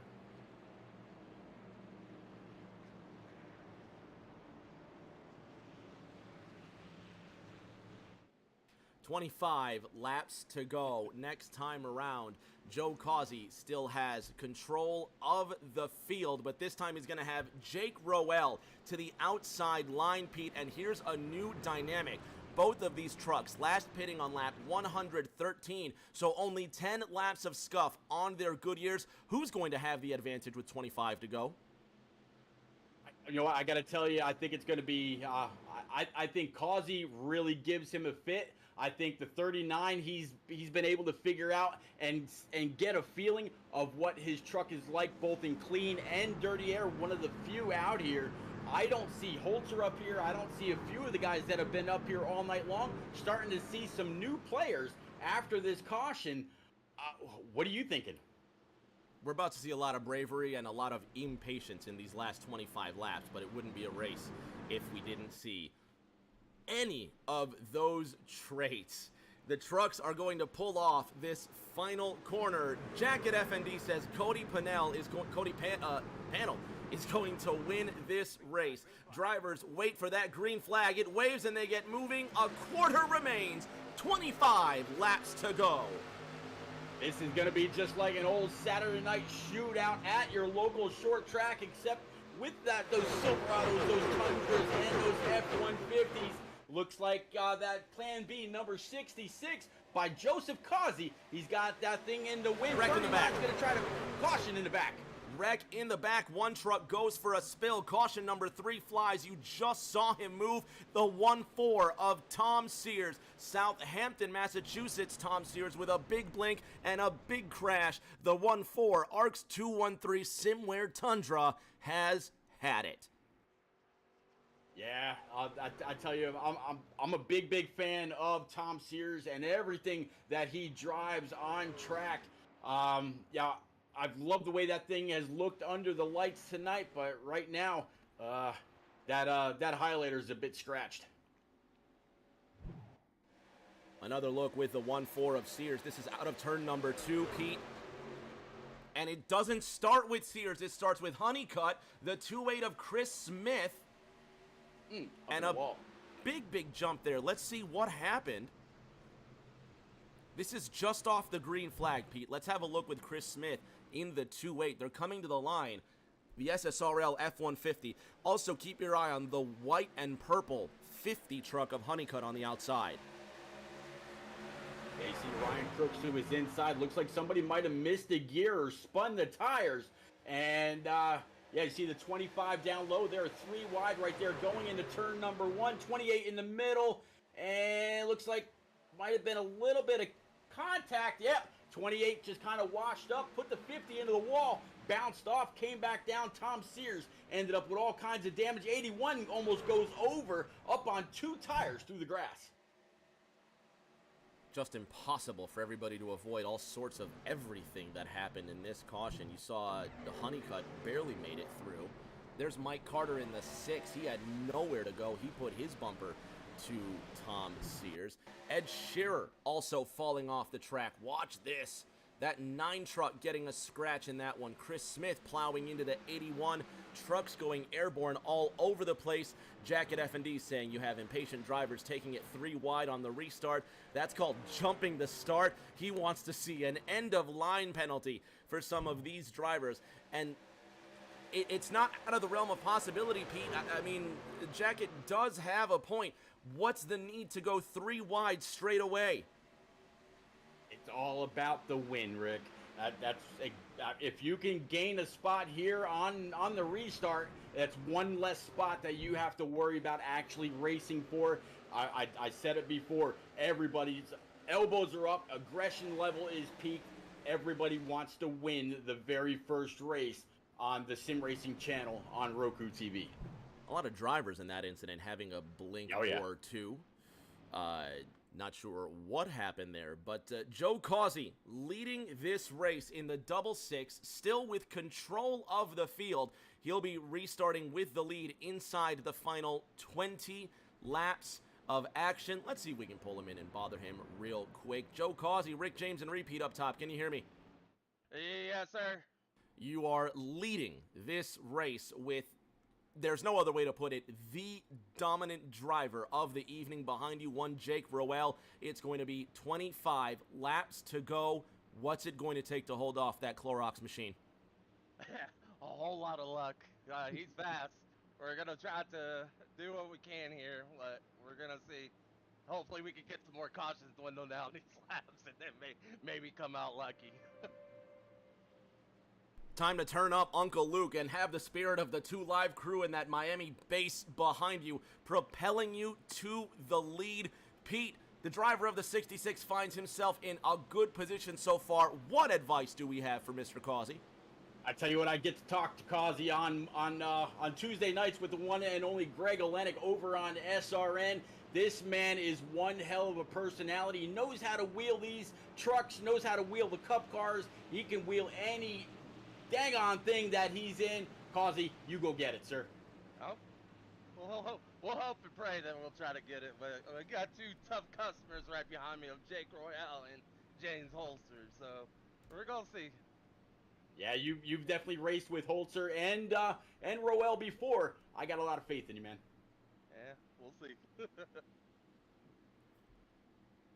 So we're going to let Joe get back to work. Hopefully he keeps the shiny side up and in one piece. A little bit of a technical difficulty there, my bad. White Walker 86 in the chat says, let's go Causey. It's going to be 20 laps to go when they take the flag. Jordan Martin on the outside of row number 2. Byron Jones on the outside of row number 5. Reese Schaefer in the 1-7 has had incredible talent, luck, and speed through this field. Pete, who you got? You know what? After just now talking to Causey, and how can you bet against a guy with that kind of a personality that can literally laugh or chuckle in the face of adversity? I love talking to that guy on Tuesday nights. He's got it. Back on the throttle. Let's go, Rick. 2-0 to go. Everyone's steaming into that first corner. Will they make it clean on the other side? Out of turn number 2, so good, so far, so good. Still fanning out 2 and 3 wide into turn 3, Pete. Yeah, turn 3 looks like Holzer's going to go ahead and grab that P2 spot, trying to get underneath the left rear of Causey. Right, oh, I'll tell you what, good thing Netcode isn't visiting Chicagoland, because that would have absolutely sent the 66 around.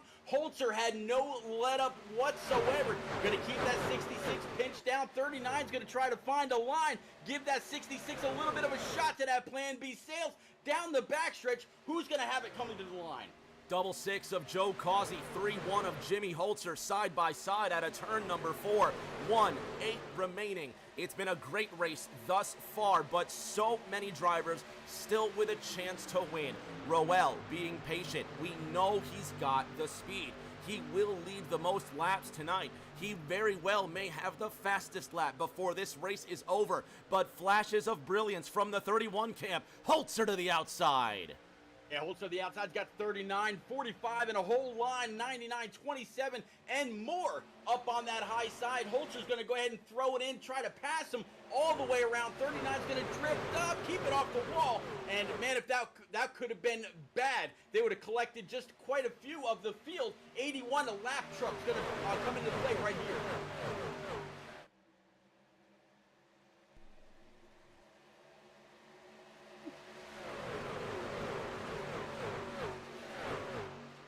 Okay, I get you. 31. He's going to go ahead and throw it low. 66 and that 39 going to be side by side. 45 and 99. They are nose to tail. A whole lot of trucks up on that high side till they get to the corner and through the trial. Will coming on down. Holzer now with the very clear lead in that EMGG Glitch Silverado. All those guys out in EMGG land, they got to be pretty happy about what they're seeing. Not only can he get it done on Monday nights in the Shake and Bake Cup Series, but he can get it done here in the trucks as well. Both him and Ryan Crooks, very stout competition. 39 on the bottom side with that 66, trying to come across the grass line without actually getting into it. Heading up into one. Out of the second corner now, Jimmy Holzer leading, Jake Roel in second, Jordan Martin in third, Pete. 14 laps to go, this time by 45 top side, 66 low side, everybody closer than ever, and it's only getting tighter. 14 circuits remain. 14 laps, 27 is going to go ahead and dive all the way down underneath that 66. They're going to take it 3 wide going into one. 66 in the middle, 45 up high. Everybody's got to go ahead and hold their line. 27 got to make sure not to wash up too high. Caution's out. Yellow flag flies in the shadow of the Sears Tower for the 4th time tonight. Lap 137, one Byron Jones has gone around and had an incident. The number 2 Silverado goes for a spill. Smoke billows out the back end of that Chevrolet, Pete. Let's see what happened to Goodyear's native son. 3 wide and hard contact from the 2-5 of Carter. Just to the inside, lots of innocent trucks getting involved in this one. Have a look, Pete. Yeah, it kind of looked like Ryan Crooks washed up just a little bit, got the rear end of Byron, and that was all she wrote. We have 53 and just innocent bystander, as well as Shad Swatsworth and others. Very unfortunate, but I don't know if this is Byron Jones' first issue. If it is, he'll be able to come on down pit road, fix that thing up, come on back out. If not, I'm sure with that heavy contact, he's got the meatball flag. He'll have to come on down and fix it up before trying to come on back out on track. That will cost him the night. Looks like the 2-5 just sitting on that inside line, expecting the 2 to get off the throttle, but there was just nothing doing there. From my point of view, you're not making that pass, especially with the truck that tight on the inside line, Pete. But at the same time, these drivers are going for the win. It's between the drivers at this point, and all we can do is sit back and watch it unfold. Yeah, Byron Jones, he would have a right to be a little upset, and Ryan Crooks probably going to send him a big old apology message a little bit later on. Ryan Crooks does race with a lot of integrity. He'll tell you when he does wrong. Those two will hash it out later on as you see the 2 pull into the pits. First place down to 7th. Did not pit. Matt O'Brien leads in the number 5-1 JBL machine. And here's a chance for a driver we have barely mentioned to get this victory. But of course, it's going to be fresh tires versus tires that are going to be just over 25 laps old. Yeah, talking about Matt O'Brien in this JBL.com machine. He's a SNB Monday Night Cup star, actually leading the points over Holzer and Crooks and Book and Flitcroft and several others. So the man is very, very consistent. He might have just made, it could be his own winning movement. These guys will go back racing with, I believe, it should be next time by. We'll have to see what happens with that pace car. Lights go out. We'll know they're going to go double file. Nope, the lights on the pace car going to stay on. So, Rick James, we're going to have a 10-lap shootout here at Chicagoland. Let's see what Mr. O'Brien thinks of this. Matt O'Brien, Rick, and Pete up in the booth. Can you hear me? Matt, you're leading this race. You've got the 810 area code cheering for you, the pride of Sterling Heights behind you. Michigan loves a winner, Matt. What's it going to take to drive this truck into victory lane? Stay full throttle as possible. Easier said than done, isn't it?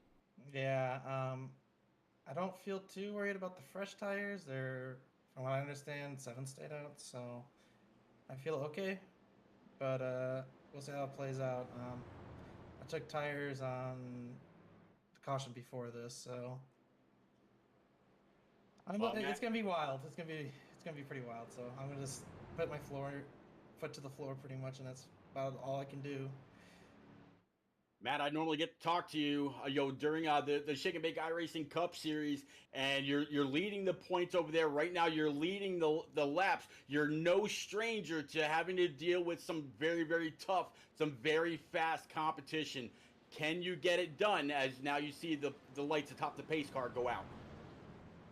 I hope we can. I feel pretty fast. I mean, obviously I struggled in qualifying, and it's took me all race to get here, but yeah, I mean, I feel pretty good, but I don't know.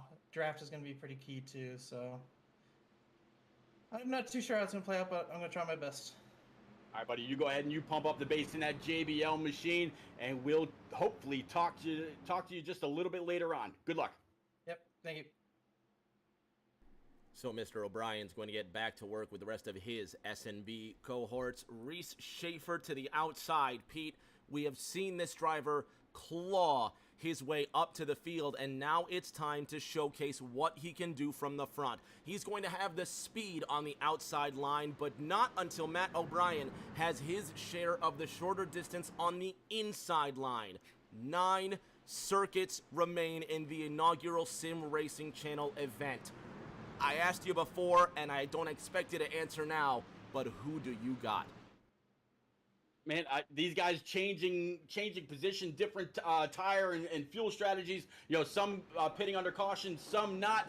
Rick, it's up in the air. I'll tell you what. We'll go with the one of Latham as that JBL machine hammers the throttle.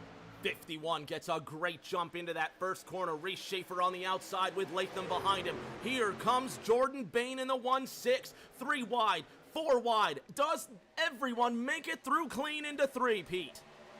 16 up high, wide, and Hanson. So far, so good. Just got to keep it out of the outside wall and out of the traffic to your inside.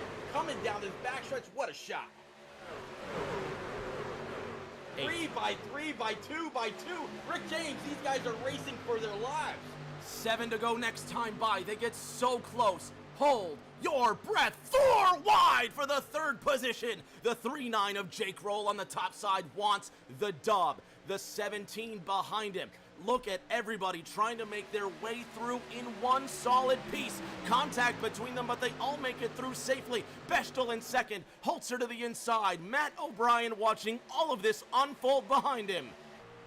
And look at that 39 throw low underneath the 31 EMGG machine for Holzer. Got the 18 high, wide, and handsome. Little bit of contact between the 39 and 31 or so it seemed, but both of them able to keep it going. Still, Matt O'Brien leads. Big wreck out of turn number 2, 3, 4, 5. Trucks involved, and they could only go 3 wide for so long. Caution number 5 flies with 7 laps remaining.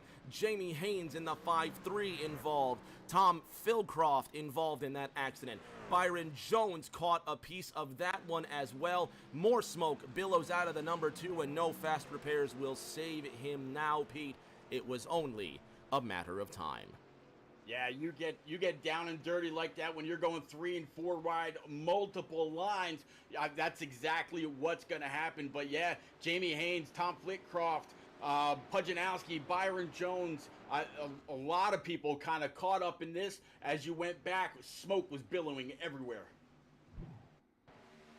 There they are, 3 and 4 wide out of the second quarter.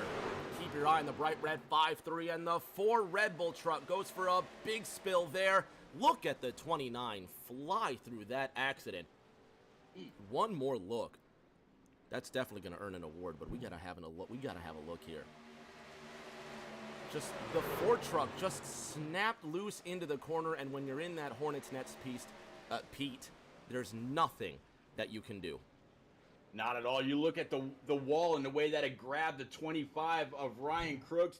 53 went around, a lot of damage to a lot of trucks. There you see the 2 of Byron Jones trying to come back up as well. Couple guys way in the back, stabbed the brakes. I'm going to guess their spotter said, whoa, whoa, whoa, caution. And, yeah, they were able to whoa it up, slow it up, and drive their way through, such as the truck just behind the 4 and the 2 right there. Tom Flitcroft trying his best just to make it through, and in the end, it just wasn't enough. But have a look at this right here. Let's ride along with Bryce Borer while all of this unfolds.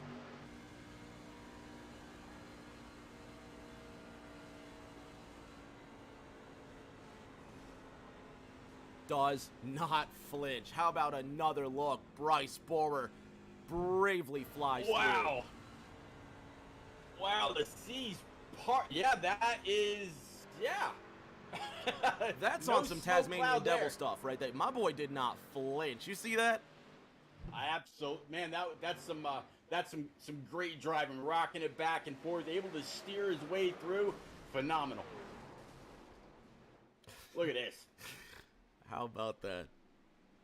Jim Blankenship says it wasn't his time. Not at all, but Bryce Borer right there. He's going to come down, get cleaned up a little bit. The 2-9 has earned himself his very own Cole Trickle move of the race. Ice cream. Ice cream indeed, Pete. Ice cream indeed. Well, you couldn't write it. You could only imagine it. As a neutral, this is the most exciting thing in the world. As I can imagine, as a driver, this has to be exactly what you didn't want because your heart has to be pounding through your chest. Oh, absolutely. You know, White Walker out there in the stand saying O'Brien might be a sitting duck now. We'll have to see. Again, he's going to be the pace. He's going to bring the field to green. He's the control truck. So he's going to be the first one on the loud pedal, and he's going to have a bit of a jump on the 31, also on the 18 and on the 66. There's the 39 that's been so strong all night long as well. We'll have to see.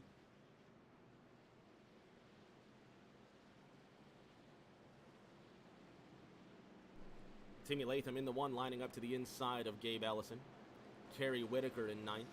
Brendan Book in 10th. Cousin Cody Pennell up 18 places from where he started.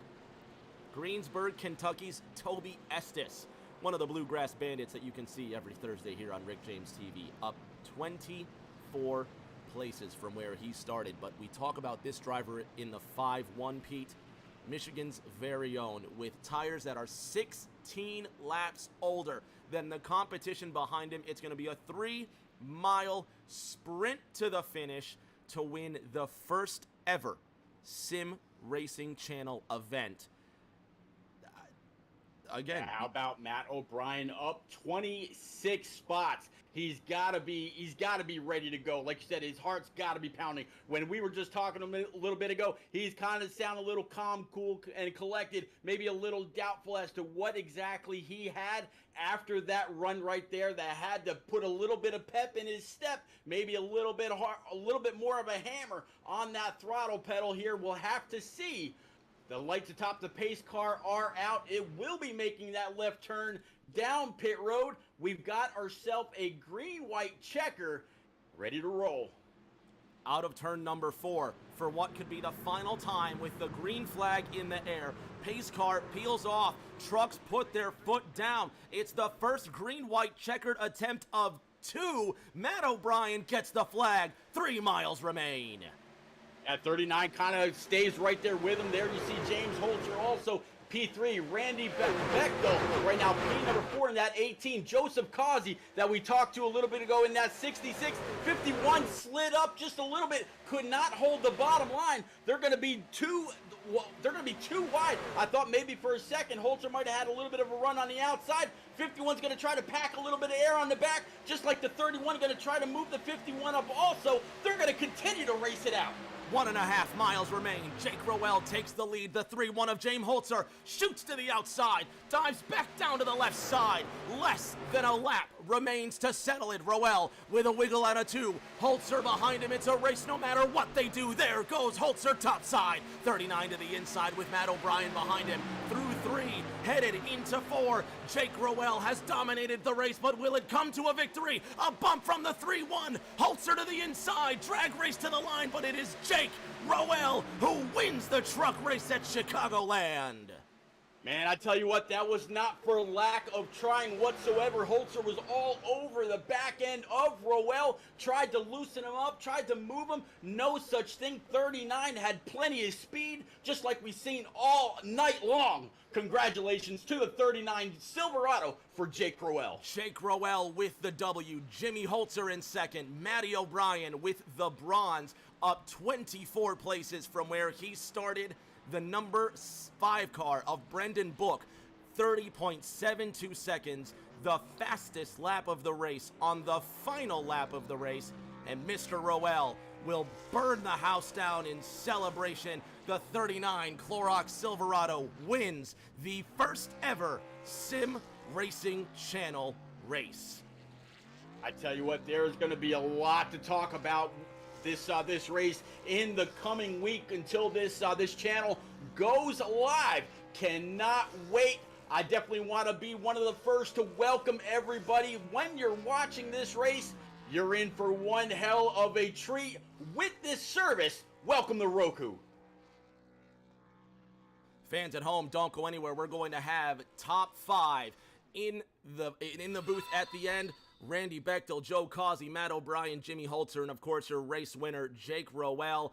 Don't go anywhere. We're going to collect our Fast 5. We're going to sit them down and have a word.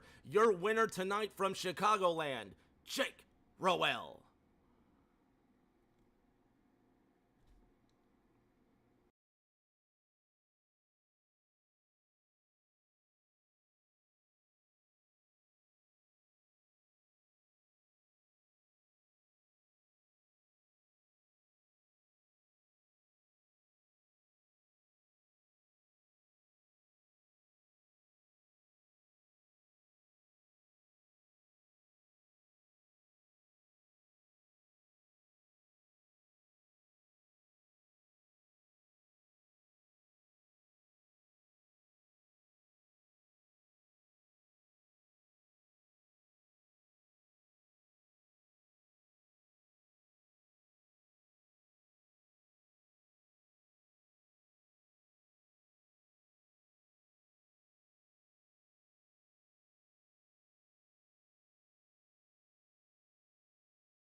On the podium now with our top 5. Let's start with our 5th place finisher. Richard Hurst, you've got Randy Bechtel. Mr. Randy Bechtel, man, you had a rough night. You started in the back, or you started up in the front, you went to the back, and you finished in top 5. You know, not a bad night, not a bad finish. Tell us how you feel. Yeah, I was just doing some random things throughout the night. We didn't have tires to try stuff, so it's like, why not try some different things, right? And I guess at the end it worked out, top five somehow. Don't know how with all those guys that pitted there at the end, but I guess the cautions helped out. Cautions definitely did help out, and you did have some fans out there in the chat. Payday top five, LFG. But man, what a great job tonight! You know, for first race, the Roku 150. You know, the shout outs are yours, my friend. I would like to thank my payday guys and Slingshot Racing League with Ellis and Chris for inviting me to race this race, and thanks for you guys for broadcasting. We definitely appreciate that. All right, well, let's see who we got in fourth. Who's taking fourth? All right, Joseph Causey, it is Pete. Normally I get to talk to you on Tuesday nights over on SRN with Greg Olenek up in the booth. Little bit of a change here in these trucks. We got a chance to talk to you during one of those cautions, as always got to feel your enthusiasm as part of your personality. Bud, you were able to keep it inside the top four in that 66 just about all night long, or so it seemed. Work your way back through at the end, up 12 spots. What were you fearing the most out of this 39 truck stacked field, and did you feel that you'd be able to come home where you are? Uh, Man, it was kind of surprising. Qualifying didn't go so well, and when we made it to that last green flag start, missed the shift, so that dropped us back. Couldn't stay with Jake and them, trying to my dangest to freaking stay with them, but they just ran away from me. Had Latham behind me trying to find a way on my inside, but he never found it. But man, it was a great run. It was that's all you could piece together. It was a good run, and that's all I could take away from it. Well, Mr. Causey, definitely the start of something great here. And man, any quick friends, family, sponsor shout out, sir? Thank all my guys at Tank. I had Devin as some spotter. Everybody was there. We were all trying to keep each other alive and keep everybody up front. There you go. Rick James, I believe P3, Mr. Matt O'Brien, is with you. Worn tires and possibly a little bit of broken heart, but Matt, nobody can fault you for giving it everything. Up 24 places since the green flag flew, you brought that JBL Tundra up to the podium. Third place finish against the likes of Jake Rowell, Jimmy Holzer, Joe Causey, and Randy Bechtel. Where did this performance come from? It definitely didn't come in qualifying. That I, I don't know what I did wrong in qualifying, but it was pretty awful to say the least. But then just slowly made my way through the field, and then I think there was a caution with like 30 to go. I took tires, and then the one with like 10 to go, I stayed out, and I didn't think Jake and Holzer would get through the field that fast, but as soon as I saw them get through, I knew I was in trouble. And like that green white checker, I never let off the throttle the entire time, so like there was literally nothing I could have done different. You still managed to wrestle that truck home to a third place finish. Everybody giving you congratulations and your well-deserved props. Matt, you came to, well, I was going to say, you came to put on a show, and you did exactly that. Congratulations on your bronze medal. Thank you. Pete, you've got tonight's silver medalist. Absolutely, Mr. Holzer, buddy. You started on pole. I thought that was going to be it for you. I still able to bring in home P2. Some great racing at the end, all over the back end of that 39 for Jake Rowell. There was no issue whatsoever. No kind of no net code or anything like that. Great finish. Walk us through your race, and did you have anything for him if you had one more lap? Yeah, that was an awesome finish. Was really surprised, honestly, to get the pole just because with the trucks and the way this package is, I'm typically not very good at qualifying in these for whatever reason. So I was very surprised. I went almost a tenth faster than my attempt that I tried in practice. So figured something out there and started up front. Just really wanted to manage the tires throughout the whole entire race and kind of held back a little bit on that first run, was starting to pull back. And there was like a 3 or 4 truck breakaway, I believe, at the front. And was running, in that top three the entire time, and then that first green flag pit stop, I about wrecked 3 times coming the pit road. almost spun coming off of pit road, so that really put me behind the 8 ball, and I was about 4.5 seconds back. And the short pit was honestly the way to go, just because it was really hard. You had to push really hard to get it back, and you were still wide open, for 15-ish laps to start the run. Especially once you got clean air. So we just did what we could and kind of got a caution to check everything back up. And it was a lot of, questionable calls. Do we want to take tires now? Do we not want to take tires now? And that last thought, we definitely had to take tires. At least I thought from where I was at. And I didn't think, a lot of people were going to stay out. A little more did than I thought. But Jake and I kind of got through the field pretty quickly there and got the caution to restack it back up. Didn't really get a very good green-white checkered launch. I really wanted to stay to Jake's inside going through 1 and 2 because I felt like if I could clear him and get up to O'Brien's outside, then I would have had a really good chance to, just be able to defend and hold on for the win. But gave Jake pretty much everything I had. Was going to try to cut below him in 1, but he blocked it at perfect timing. I had to lift a little bit, but still stayed there and tried to just bump him up the track out of 3 and 4, but I caught too much of his bumper and it actually pushed him forward. So always fun racing with Jake. We go back pretty good ways, and it was always been clean, hard racing, and I was expecting nothing less tonight. And awesome win for him. Well, buddy, you definitely got it done here on a brand new platform, the Sim Racing channel on Roku TV. Congratulations on your runner-up after grabbing the Roku TV Pole Award. Rick James, Jake Rowell, all yours. Driver of the number 39 Clorox Chevy Silverado, putting his truck on the pole, or not on the pole, I'm sorry, on the top of the charts, up 4 places from where he started. A dominant performance from start to finish. But Jake, when you had to put the cards down and show what you had, was there any doubt in your mind that you might not get to the front? I don't know. It was pretty much all race long. I was fearing the yellow coming out, and it came out with like 50, 40 laps to go or whatever, and it kind of threw a wrench in the entire race. Would have been interesting between Holzer and I if it had stayed green, but I think it was that last pit stop when we came back out, and it was like 5 to go, and then we restarted.